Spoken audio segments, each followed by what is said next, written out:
그리고 카드값 다 빠져나가고 결국 수중에 남는 거 없고 똑같이 쳇바퀴 같은 삶을 살 수밖에 없는 거죠.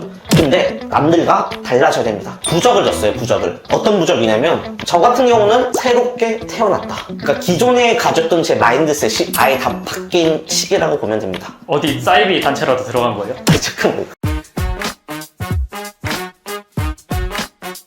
20대 후반부터 경제활동을 시작했다면 30대 후반부터 자산격차가 벌어지기 시작합니다. 누구랑요? 당신이 알고 있는 그 친구 또는 그 지인하고 바로 자산격차가 벌어진다는 거죠. 그러면 왜 이렇게 자산격차가 벌어지고 그들의 삶과 나의 삶이 다르게 된 걸까요? 분명히 우리들은 같은 대학교, 같은 학과를 나왔고 또는 같은 회사, 같은 동기였단 말이에요. 즉, 급여도 비슷하고 수준도 비슷하다는 얘기입니다. 아마 이 영상을 보시는 분들은 그 차이에 대해서 왜 그렇게 된 건지에 대해서 모르실 겁니다. 그 주변에 있는 지인분들이 알려주겠어요? 알려줘봤자 욕먹을 뻔하죠. 잘난 척 한다고요. 그래서 오늘 영상에서는 그 비밀에 대해서 한번 말씀을 드리겠습니다. 저 같은 경우에는 20대 후반부터 경제적 자유를 얻겠다고 노력한 지 한 5년 또는 횟수를 따지면 6년 정도 됐는데요. 그 사이에 엄청나게 많이 바뀌었죠. 예전에는 월급 한 200만 원 정도를 받던 직장인에서 거의 자산도 거의 없었습니다. 뭐 몇천만 원 정도 모은 정도였죠. 근데 지금은 갭이 많이 차이가 났습니다. 그래서 제 경험을 토대로 오늘 이야기들을 얘기할 건데요. 일단 첫 번째로 본론에 들어가기 전에 이 개념부터 반드시 알고 가셔야 됩니다. 일단 뭐냐면 경제적 자유를 얻기 위해서는 세 가지가 필요한데 돈을 번다. 돈을 어떻게 벌어요? 월급을 벌든가 아니면 사업을 한다든가 부업을 한다든가 그런 게 있죠. 그럼 두 번째, 절약 및 저축. 세 번째는 뭐예요? 재테크 아닌가요? 네, 맞아요. 돈을 불린다. 기본적인 대전제입니다. 이거에 대해서 알고 있고 이거를 하나하나 능력을 잘하는 사람들이 결국엔 경제적 자유와 가까이 갈 수밖에 없다. 반면에 이 중에서 한 가지 좀 에러가 난다. 그러면 의미가 없다는 거죠. 특히 이 세 번째 단계에서는 1, 2번 잘해도 다 망할 수가 있고요. 또 1번 돈을 한 달에 2천만 원 벌어도 한 달에 2천만 원 쓰면 뭔 소용이 있어요?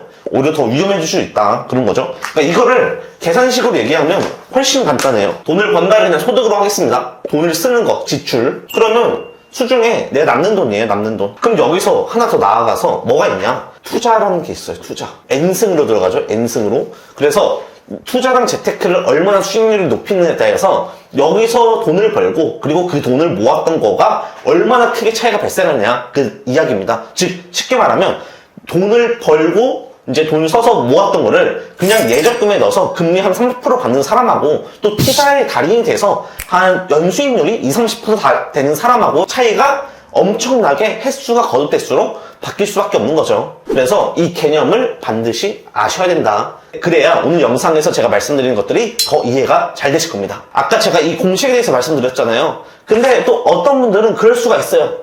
난 수입이 얼마 안 되니까 돈을 모으는 게 굉장히 힘들 것 같다. 그러니까 나는 그냥 여태까지 살던 대로 살란다 라고 생각할 수가 있습니다. 특히 요즘 공무원이나 공기업 다니시는 분들은 더 크게 그렇게 생각할 수가 있어요. 저 같은 경우도 공기업 출신이거든요. 그러다 보니까 좀 아쉬웠던 게 뭐냐면 겸직이 안 돼요, 겸직이. 그래서 저 같은 경우는 공기업을 다니면서 뭘 했냐면 유튜브를 했습니다. 유튜브가 돼요? 유튜브가 겸직 승인 받으면 됩니다. 그래서 기본적으로 애드센스 수입이라고 하죠. 영상 보기 전에 광고 나오는 거 있죠? 그런 수입 같은 거는 기본적으로 됩니다. 가능해요, 승인 받으면. 근데 제가 왜 유튜브를 했냐? 배달을 많이 하죠.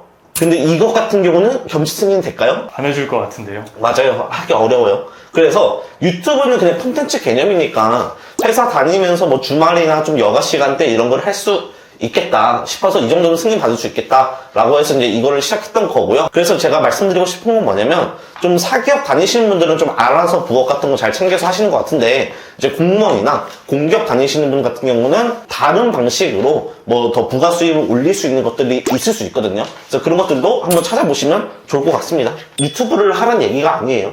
이제 본격적으로 얘기할 건데요. 저 같은 경우는 2019년부터 2020년까지 어떤 시기가 있었냐면 새롭게 태어났다. 그러니까 기존에 가졌던 제 마인드셋이 아예 다 바뀌었다. 바뀐 시기라고 보면 됩니다. 어디 사이비 단체라도 들어간 거예요? 아, 잠깐, 사이비 단체라기보다는 되게 값싸고 좋은 방법인데, 독서. 너무 뻔한 얘기 같나요? 근데 이게 어떻게 바뀌었냐가 이제 중요한 겁니다. 이 당시에 제가 이제 마인드셋을 새롭게 했거든요. 제가 한 이때쯤에 월급 실수령이 얼마인지 알아요? 한 230인가 그랬거든요. 가족수당이라는 거 다 포함해서. 대표님 그때 몇 살이셨어요? 그때 한 20대 후반이죠. 자연스러울 수 있잖아요, 소득에 대해서. 근데 이때 봐서 제가 느꼈던 게 뭐냐면, 친구들하고 제 월급의 격차가 되게 컸더라고요. 처음에 초봉 차이는 별로 없었거든요. 그러니까 친구들은 이제 대기업, 사기업에 다니다 보니까 격차가 점점 커지는 거예요. 이제 거기서 되게 좀 아쉬운 마음도 있고, 그래서 내 월급으로는 돈을 모으기 쉽지 않겠다라고 생각을 했었는데, 첫 번째로 깨야 될 게 뭐냐면, 박봉이니까 희망은 없다 라는 생각부터 뜯어 고쳐야 됩니다. 그러니까 난 최저시급 받으니까 도저히 내 삶에서 더 이상 저축하고 그럴 것도 없다. 돈 쓰면 다 빠져나간다 라고 생각하죠. 그러면 그 뒷이야기는 아무 말에도 쓸모가 없어요. 그러니까 이거는 그냥 나는 할 수 있다라고 생각하면서 가는 게 좋고요. 저 같은 경우에는 어디서 희망을 얻었냐면, 요즘 유튜브 엄청 많잖아요. 유튜브에서 월급 200만 원 받던 사람들이 어떻게 해서 나아가고 있다더라. 그런 얘기 많잖아요. 근데 그런 분들을 보면서 저는 좀 희망을 많이 얻었었고, 또 책 같은 경우 있잖아요. 저는 그런 스토리 되게 좋아해요. 되게 어렸을 때 힘들었는데 잘 됐던 사람들 스토리 있잖아요. 근데 그런 사람들 스토리를 들으면 이제 더 힘이 나는 거죠. 그리고 두 번째로, 투자나 사업은 굉장히 위험하다. 이 마인드를 깨부셨던 게 컸습니다. 제가 아무리 돈을 잘 모으는 저량이라도 투자나 사업에 대해서 거부감이 심해요. 그럼 거부감이 심하면 더 이상 위로 올라갈 수가 없거든요. 그냥 저축만 해야 됩니다. 예적금 그런 거면 들어야 되죠. 그래서 이거에 대해서도 좀 깨는데 좀 힘들었던 것 같아요. 고정관념을. 그 당시만 해도 제 주변 사람들이나 아니면 가족 중에서 투자나 사업을 통해서 잘 되었다는 얘기를 들어본 적이 없습니다. 특히 사업 같은 경우 지금도 마찬가지인데, 제 주변 지인 중에서 저처럼 사업하는 사람도 아무도 없거든요. 그러니까 이에 대한 부담감이 컸었는데, 이런 것도 결국에 책이나 그런 것들을 통해서 서서히 깨나갈 수가 있다. 이런 고정관념 같은 경우도. 그러면은 대표님은 어떤 책 통해 가지고 그런 마인드가 깨지게 된 거예요? 그 다음 얘기 드리려고 했는데, 독서. 이 시기 때 저는 책 진짜 많이 읽었어요. 한 달에 거의 한 10권 정도씩 읽었거든요. 이때는 돈을 엄청 모아야 되는 시기니까 책을 사서도 못 봤어요. 그냥 도서관 같은 데서 빌려보거나, 도서관에도 없는 책이다 그러면 이제 알라딘 있잖아요. 그런 데서 중고로 사거나 했었거든요. 이때 독서를 했었다. 독서를 통해서 좀 마인드를 많이 깨부순 시간이었습니다. 근데 유튜브랑 독서랑 좀 비교해서 말씀드리면, 유튜브 영상을 보면 유튜버들 나와서 얘기하잖아요. 그러면 뭔가 다 맞는 말 같지 않아요? 들었을 때는 그냥 내 속으로 쭉 지나간 느낌이거든요? 왜냐면 뭐 거의 맞는 말만 하니까 그렇죠. 근데 독서 같은 경우는요, 본인이 책을 읽어야 되잖아요. 그래서 나중에 어떤 걸 경험하실 거냐면, 책 한 장을 넘기는 게 쉽지가 않을 수도 있어요. 이 말이 뭐냐면, 책 한 장에 문장이 10문장 그런 게 나오죠. 읽으면 내가 생각하지 못했던 내용의 글이 여기 써있네? 스스로 사색을 하는 거죠. 이 당시에 제가 읽었던 책 중에서 좀 추천해주고 싶은 책은 뭐냐면, 첫 번째, 파이프라인 우화. 네, 파이프라인 우화라고 있으면 지금 절판인지 모르겠는데, 그 두 번째로는 부자 아빠, 가난한 아빠. 그리고 세 번째로는 백만장자 시크릿. 이 책들을 읽고 좀 망치로 머리를 때려 맞는 그런 느낌을 많이 들었던 책이거든요. 그래서 이런 책들을 읽어보시면 도움이 많이 되실 겁니다. 근데 그냥 대표님이 책을 좋아해가지고 이렇게 많이 읽으신 거 아니에요? 평범한 사람들 한 권 읽기도 힘들어할 것 같은데. 저도 책 안 읽었어요. 20년부터 읽기 시작했을걸요, 저도 책을. 제가 2015년에 입사를 했습니다, 회사를. 2020년 사이에 제 기억에는 읽었던 책이 3권도 안 될걸요? 5년 동안요? 네. 그러니까 그 책도 완독한 책도 아닐 거예요. 네, 그 정도로 책을 안 읽었던 사람인데, 유튜버나 이제 그런 거 보면 하도 책을 읽어야 된다 얘기 많이 나오잖아요. 속는셈 치고 읽기 시작했던 거고, 그리고 거기서 되게 많은 깨달음을 얻으면서 지금까지 오게 된 거다라고 볼 수가 있는 거죠. 저는 그 당시에 속으로 되게 많이 간직했던 문구가 있어요. 그게 뭐냐면, 반드시 대가를 치러야 한다. 대가를 치러야 한다는 게, 예를 들면 그런 거죠. 출퇴근할 때 일반 사람들 지하철에서 봐봐요. 그럼 뭐 하고 있어요, 대다수가? 유튜브 쇼츠 보고 있죠. 유튜브 수출 보거나 잠자거나 그러죠. 독서하는 사람 봤어요? 아주 드물게 한 명씩 볼까 말까. 네. 제가 보니까 한 칸에 한 100명 타거든요? 한두 명 정도밖에 없어요. 근데 그 사람들이 진짜 책을 너무 좋아해서 보는 사람일 수 있거든요? 그 중에서 많은 부분은 유튜브가 더 재밌다라고 느낄 겁니다. 저도 마찬가지예요. 저도 지금 책을 읽어도 유튜브 콘텐츠가 당연히 더 재밌죠. 오락적인 유튜브 있잖아요. 뭐 몰래카메라 시리즈 그런 거 재밌잖아요. 근데 그런 게 더 재밌는데 저는 이 당시에 이제 뭘 했냐면 그 아까 제가 100만장자 시크릿 책을 말씀드렸죠. 그 책을 보면 부록으로 뭘 줬냐면 부적을 줬어요. 부적을. 어떤 부적이냐면 부를 위해서는 나는 헌신해야 된다라는 내용이고 거기서 저는 대가를 치러야 된다라고 이제 적은 겁니다. 그래서 어떤 대가냐면 저 같은 경우는 이 당시에 거의 왕복 3시간 반 걸렸거든요. 회사 출퇴근이. 3시간 반이라는 시간을 허송세를 보내면 아깝잖아요. 근데 저는 책을 읽었습니다. 책을 읽는데 시간을 많이 썼죠. 근데 졸려요. 왜냐면 출퇴근하면 피곤하잖아요. 그래서 저는 이 시기 때 잠을 5시간 이상 거의 안 잤어요. 왜냐면 시간을 만들어내야 돼요. 기존보다 더 많은 시간을 써야 되거든요. 그래서 시간을 만들어내기 위하다 보니까 수면 시간도 부족하죠. 그러면 아침에 출근할 때 운 좋게 자리가 나서 앉아요. 그리고 책을 펼칩니다. 졸릴까요? 안 졸릴까요? 아우, 졸려 죽을 것 같은데요? 졸리죠. 그럼 어떻게 했냐면 볼펜 있잖아요. 볼펜으로 허벅지를 한번 찌릅니다. 그러면 잠이 깰 것 같아요? 안 깰 것 같아요? 아, 그래도 조는 사람 있을 것 같은데요? 졸려요. 그래서 졸려서 바닥에 책을 떨어뜨려요. 저 같은 경우는 난 이거 반드시 극복해야 된다라고 해서 원래 그대로 앉아있으면 1시간 편하게 갈 수 있거든요. 근데 일어납니다. 서서 읽어요. 그래서 이런 게 이제 대가를 치러야 된다라는 하나의 예시고 또 뭐가 있을까요? 대가를 치러야 된다 그런 게 예전에 제 유튜브 영상 절약 브이로그에서도 많이 나왔을 것 같은데 이제 저 같은 경우는 이제 교촌치킨을 좋아하는 사람으로서 한 달에 한두 번씩 치킨 먹고 싶잖아요. 근데 치킨값이 그때 한 1만 원 주고번 했거든요. 그러면은 부담 안 나지 않나요? 근데 이 돈도 아껴야 된다. 그래서 길 가다가 치킨 냄새 맡으면 먹고 싶을 수 있잖아요. 그러면 나는 이걸 참아야 된다. 내가 경제적 자유를 가기 위한 대가다. 라고 이제 생각을 한 거죠. 이거 말고도 에피소드 같은 게 되게 많겠죠. 근데 그런 순간마다 내가 치러야 될 대가다. 내가 행복주택에서 신혼집을 차렸어요. 한 10평짜리 행복주택에서 신혼집 차린 것도 좀 불편하지만 내가 반드시 치러야 할 대가다. 라고 생각하면서 이대로 갔다는 거죠. 근데 이것들을 저뿐만 아니라 이 영상을 보시는 분들도 마인드셋을 새롭게 한다거나 이런 시기가 저는 굉장히 중요하다고 봅니다. 왜냐면 이걸 건너뛰고 예를 들어 부모님한테 증여를 받았어요. 또는 로또가 당첨됐어요. 그럼 돈이 많이 생겼죠. 근데 그걸 통해서 재테크를 바로 해요. 그러면 저는 그 재테크나 그런 사업은 실패할 가능성이 크다고 보거든요. 왜냐면 앞에서부터 마인드셋이라든가 기본적으로 이런 재테크 지식이나 그런 것들 쌓아 올릴 시간이 부족했기 때문이라고 저는 보는 거죠. 그 다음 두 번째 단계로 갑니다. 아까 첫 번째가 새롭게 태어나는 시기 마인드셋이라고 했죠. 두 번째가 뭐냐면 제일 외로운 시기다. 수중에 돈이 1,000만 원이 없던 사람이 1,000만 원을 모을 때 또는 1,000만 원에서 2,000만 원, 3,000만 원으로 갈 때 가장 크게 느낀 게 뭐냐면 저 같은 경우는 외로웠다. 돈 모으는데 왜 외로움을 느껴요? 가장 큰 이유는 주변 사람들이 바보 취급한다.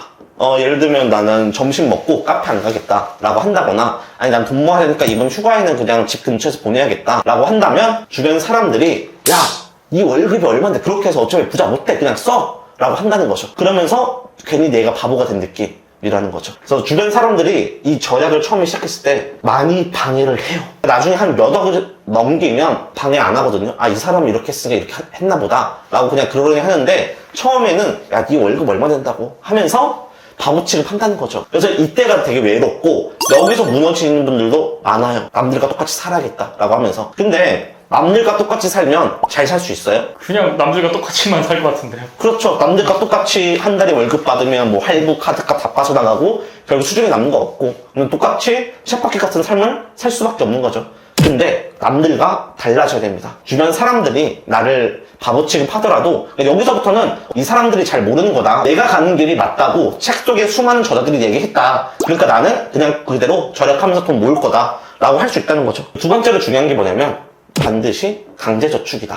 강제저축 개념 먼저 아세요? 그럼 뭐 저축 다 하는 거 아니에요? 강제저축은 또 뭐예요? 대다수 직장인들 못하는 게 월급을 받으면 통장이 통장됐다 그러잖아요. 그렇게 하지 말고 월급을 받아요. 그러면 그날에 내가 원래 한 달에 100만 원 모으겠다 하면 100만 원이라는 돈을 강제로 적금 통장이나 다른 통장에 빠져나가게 한다는 것을 강제저축이라고 합니다. 여기서 남은 돈만으로 어떻게든 한 달을 살아남아야 된다는 거예요. 이게 솔직히 말하면 절약에서 가장 중요한 겁니다. 강제저축. 통장 쪼개기 다 그런 거 필요 없거든요. 그냥 이거 하나만 하면 돼요. 그럼 알아서 잘 된다는 거죠. 강제저축은 몇 네. 퍼센트로 하는 게 좋나요? 근데 이거는 본인이 부모님하고 같이 살거나 아니면 본인의 소득이나 그건 좀 달라질 것 같은데요. 제가 결혼하기 전까지 부모님 집에서 같이 살았거든요. 저 같은 경우는 거의 70%? 한 그 정도 저축을 했습니다. 세 번째로는 비교하지 마라. 누구랑 비교하지 마요? 친구들 카톡 후사 보거나 아니면 인스타 같은 거 올라오는 거 보면 다들 뭔가 되게 맛있는 걸 먹고 있다거나 아니면 되게 좋은 데에서 놀고 있다거나 그러거든요. 그런데 돈을 모으는 사람은 솔직히 말해서 돈을 악착같이 모을 거면 친구들 하는 것들 따라가면 안 돼요. 친구들 하는 것들 할 수가 없습니다. 뭐 회의를 간다거나 아니면 맛있는 거 먹는다거나 그런 것들을 횟수를 확실하게 줄여야 돼요. 그래야 돈이 모이겠죠. 그런데 이때 한번 현타가 올 거예요, 분명히. 내 친구들은 저렇게 행복하게 지내는데 내가 지금 돈을 모아서 경제적 자유를 간다는 게 미래를 위한 건데 근데 현재의 삶도 중요한 거 아닌가? 라고 생각하면서 스스로 이제 무너질 수도 있는 건데 결국에 이거는 비교하지 마라, 친구들과. 내가 반드시 치러야 될 대가다 라고 생각을 하면 됩니다. 그럼 이 시기 때 저는 못했거든요. 저는 잘 몰라서 못했는데 돈을 단순하게 예적금 통장을 옮기기보다는 저 같은 경우는 과거로 돌아간다면 이거 할 겁니다. S&P 500을 매달 꾸준히 살 겁니다. 특히 2년 이내에 돈을 필요하지 않다. 2년 이내에 이 주식을 바로 팔아서 할 게 아니다 라고 한다면 S&P 500을 매달 꾸준하게 매수를 하면 예적금 금리보다 더 높아질 수밖에 없다 라고 보는 거거든요. 왜냐하면 연평균 성장률이 10%대가 넘는 걸 알고 있어요. 근데 예적금 해봤자 10% 주나요? 안 주겠죠. 해봤자 3, 4% 줄 겁니다. 그래서 이런 것들도 중요하다 라고 볼 수가 있는 거죠. 그럼 지금 이 단계까지 제가 말씀드렸잖아요. 처음에 마인드셋 중요하다. 두 번째, 절약을 통해서 돈을 모아야 된다. 그럼 진짜 알토란 같은 돈이 모입니다. 알토란 같은 돈을 우리는 뭐라고 부르냐면 종잣돈이라고 부르죠. 이 종잣돈을 활용을 잘 하느냐에 따라서 빚으로 이제 발휘를 한다거나 아니면 오히려 역으로 빚으로 돌아와서 더 부담이 될 수도 있습니다. 그래서 이 단계에서 주의해야 될 것들이 있어요. 급하게 마음 먹지 말자. 특히 투자나 재테크 단계에서는 급하게 마음 먹으면 망할 가능성이 높아요. 한 2021년, 2022년 때 부동산 상승장 때 포모라고 했거든요. 포모 증후군이라고 해서